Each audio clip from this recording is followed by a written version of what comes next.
Greetings, loved ones. If you have just discovered that your child or a child you care about has been sexually abused, it may feel as if your world is falling apart. But there is hope. Other caring adults have been where you are today. Today we continue our series on caring for sexually abused children. Help us get these messages out. Please subscribe to our channel. Follow us on Facebook, Instagram, and Twitter. Hit the like button, hit the notification bell, and please share these messages with others. You could save a life.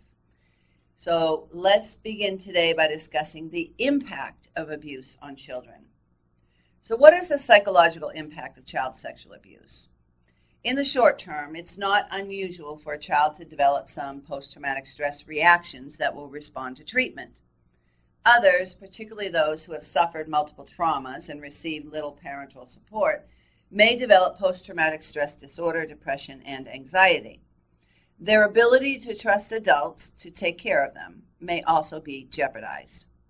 Sadly, when children do not disclose sexual abuse and or do not receive effective counseling, they can suffer difficulties long into the future. As one child expressed it, abuse is like a boomerang. If you don't deal with it, it can come back to hurt you. On the other hand, children who have the support of an understanding caregiver and effective treatment can recover without long-term effects.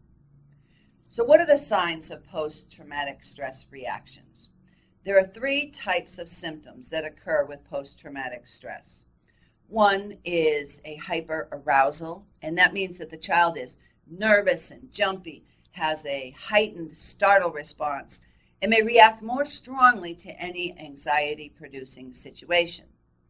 Another reaction is re-experiencing, and this means that the child may keep seeing mental images linked to the abuse or relive some aspects of the experience, either while awake or during sleep in the form of nightmares. A child may have other sleep disturbances, such as insomnia or frequent awakenings. Younger children are more likely to have generalized fears or nightmares about other scary things, such as monsters chasing them. With an older child, the nightmares are more likely to be directly related to the trauma.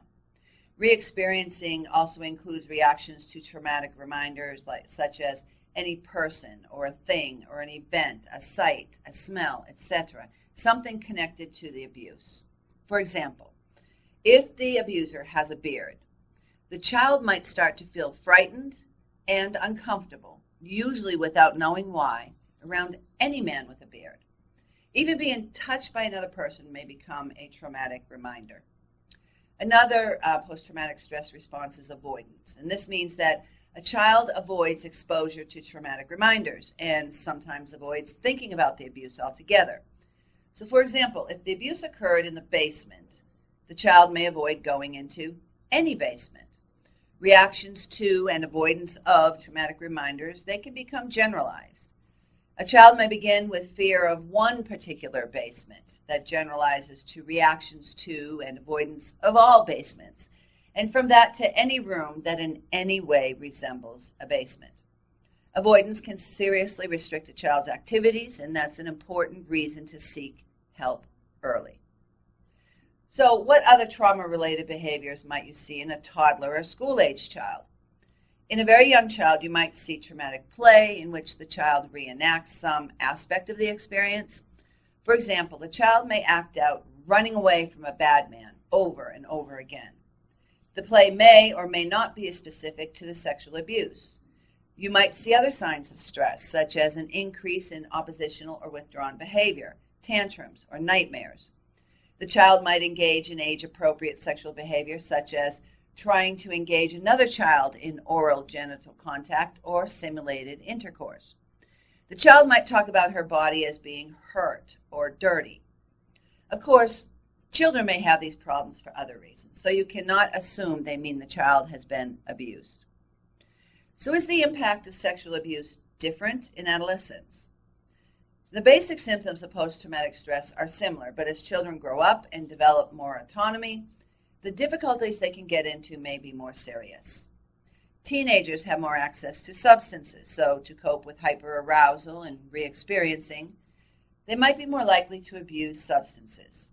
High-risk behaviors might also include indiscriminate sexual behavior. A teenager avoiding trauma reminders, they may withdraw socially.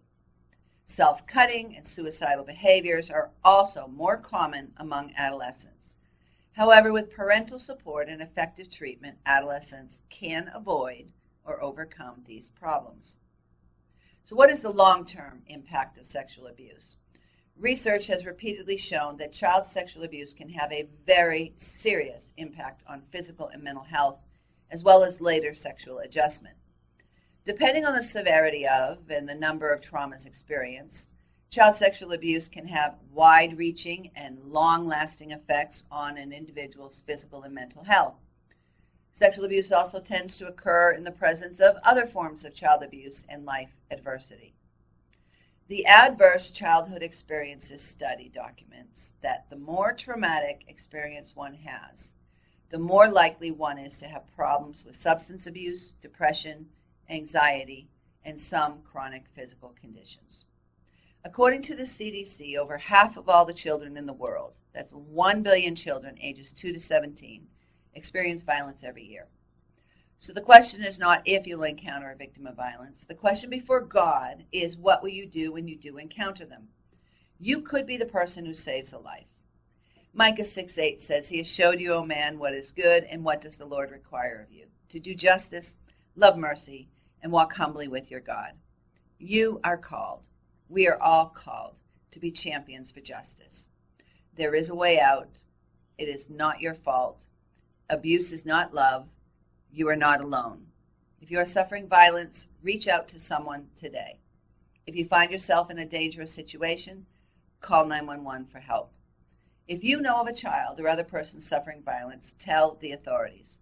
In our next episode, we will continue talking about how to care for sexually abused children. Until then, God bless you.